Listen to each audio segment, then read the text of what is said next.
Hi guys, this is Life with Earl channel, and as you can see, I'm doing my workout routine. So parang 3 times a day ako nag-workout every week. Kasi yun naman talaga dapat. Dapat meron ka talagang physical workout. Kahit gaano ka katamad, kailangan mo pa rin mag-workout.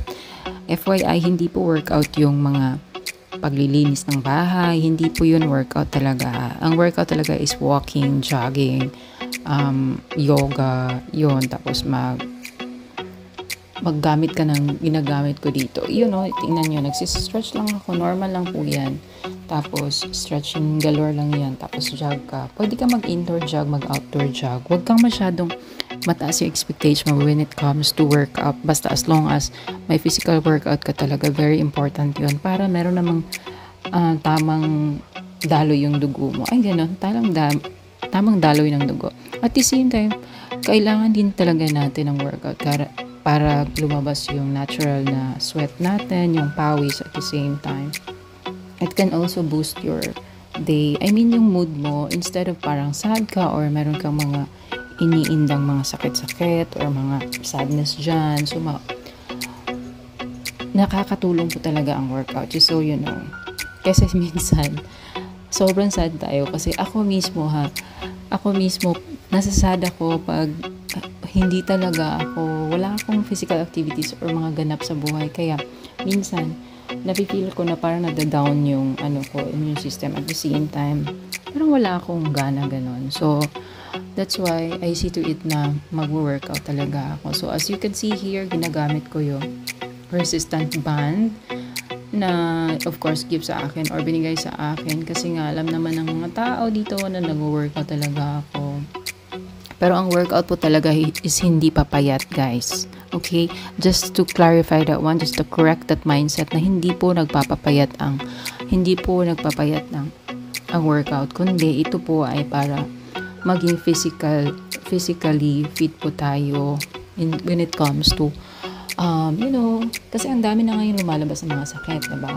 Pero meron ding isang kung medyo fatty ka, ganun, kailangan mo talagang mag-lose ng weight. Pero since nga hindi ako mataba, so kailangan ko lang yun, tamang dalo at the same time, ma-energize ako sa araw-araw ko mga ginagawa, kaartihan galore. At the same time, of course, firming at the same time. Firming po ng abs, kasi gusto ko magpa-abs.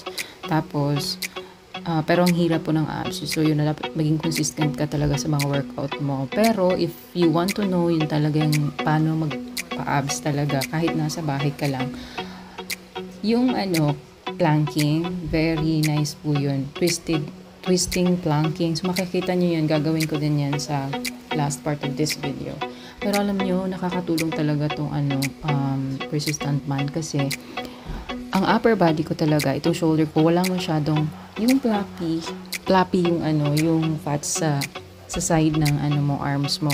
Nafe-feel nyo yun. Ewan ko lang kung sa akin lang ba or what. Pero, nafe-feel ko yun. So, kaya ginagamit ko talaga tong resistant band para ma-firm siya. Ewan sa girls ha, pero merong mga ganyan yung girls. Ang iba pa nga is nagpapa-lipo, nagpapa-inject, ganon. Pupuntas pa sa mga dermatology clinic para lang ma-feel nila. Kasi feel natin, malaki yung braso natin. Very conscious tayo, girls.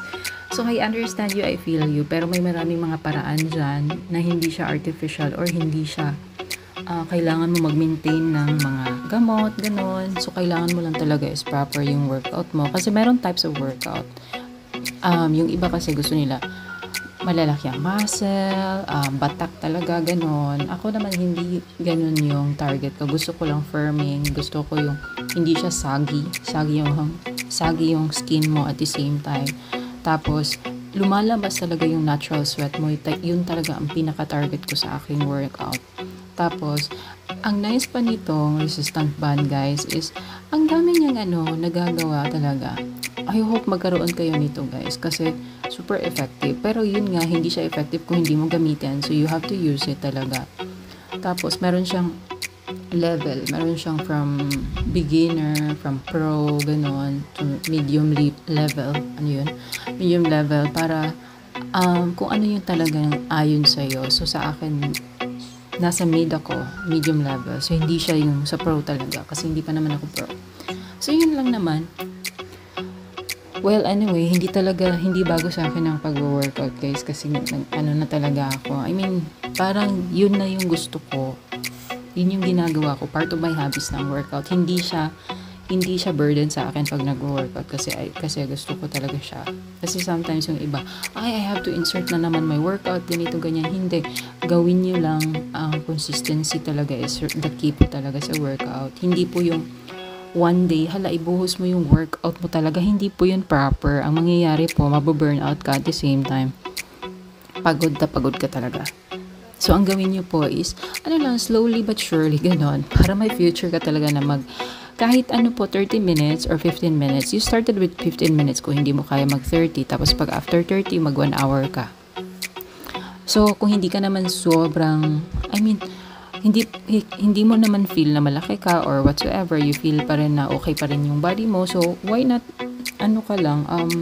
Pero yun talaga, yung mga overweight, mga normally, mga 1 hour talaga yan sila pag, parang nasanay na sila sa workout nila. Pero hindi po kayo pipilitin ng mga instructor nyo or sino. Kaya ang best talaga is mag-workout kayo sa bahay kasi yun yung pinaka-nice. Walang magsasabi sa inyo, ay, ganito ang gawin mo, ganyan ang gawin. No, you can do whatever you want. Ano yung mga feel mo. Basta as long as meron kang goal na nag-workout ka because you want this, you want that. So, yun yung mga goal mo sa buhay. Hindi yung ang goal mo para mag-beach. Ay, sige, sabihin na natin maka 2-piece ka sa beach and all. Pero, bonus na yun. Kasi pwede ka naman mag 2-piece kahit wala kang abs or whatsoever. Ang pinaka-target doon is maging healthy ka. So, this one, ito na yung mga sinasabi ko sa inyo na maka-firm talaga sa abs nyo. Ginawa ko ito before during pandemic. As in, nagka-abs talaga ako, guys. Dahil ngayon naman medyo maliit lang. Hindi na gaya ng dati. So, you just have to twist it, Parang madali ito, pero medyo madali lang naman. Basta try nyo lang gawin. Ito yung mga basic na workout na pwede nyo gawin sa bahay. Hindi ko tinatagalan para makita, nagbi-video kasi ako, so kinakat ko lang. Tapos yan, side plank yan. So yung side plank, pinaka-favorite ko siya so far. Pero i-try nyo din kung kaya nyo bang dalhin or kaya nyo bang kaya nyo bang buhatin yung katawan nyo o ganyan. So, yan yung mga side plank. Tapos enjoy nyo yung workout nyo. So, yun lang naman. Tapos, after that, mag-yoga ka, mag-muni-muni. Thank you, everyone.